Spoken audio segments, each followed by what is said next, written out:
ഇത് എന്തിനാ അങ്ങോട്ട് കൊണ്ടുവന്നത്? ഇവിടെ ഇങ്ങനെ വെച്ചാ പോരെ. നീ പറയുമ്പോ ഒന്നുമല്ല.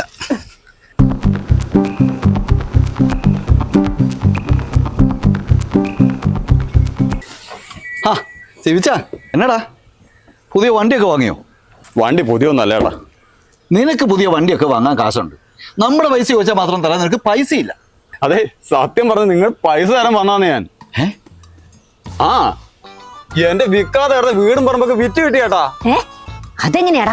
അതെ, തൃശ്ശൂരിൽ എന്റെ ഫ്രണ്ട്സ് വഴി പരിചയപ്പെട്ട കീടിലൻ ടീമുണ്ട്, തൃശ്ശൂർ വില്ലാസ്. അവര് വന്ന് എന്റെ വീടും പറമ്പൊക്കെ വിറ്റും തന്നു. എന്റെ കടമൊക്കെ കഴിഞ്ഞ് ബാക്കി പൈസക്ക് ഒരു കുഞ്ഞു വീടും പറമ്പൊക്കെ വാങ്ങി തന്നേട്ടാ. പിന്നെ എല്ലാം കൂടെ തട്ടിപ്പറിക്ക് ഞാൻ ഇവനെ അങ്ങോട്ട് വാങ്ങിച്ചു. ഇനി ഇവനെ വെച്ച് വേണം ജീവിക്കാൻ ചേട്ടാ. എടാ മോനെ, നീ ആ തൃശ്ശൂർ വില്ലാസിന്റെ നമ്പർ തന്നെ. അന്നാ ചേട്ടൻ വീട് കൊടുക്കാൻ പോണം. അതല്ലടാ, ഇവളുടെ ആങ്ങളയുണ്ടല്ലോ, കടം കയറി മുടിഞ്ഞു കിടക്കുക. എങ്ങനെയെങ്കിലും അങ്ങനെ രക്ഷപ്പെടുവാണെങ്കിൽ പെടട്ടോവേ. അങ്ങനെയാണല്ലേ തൃശ്ശൂർ വില്ലാസ് ബെസ്റ്റ് ആയതാ.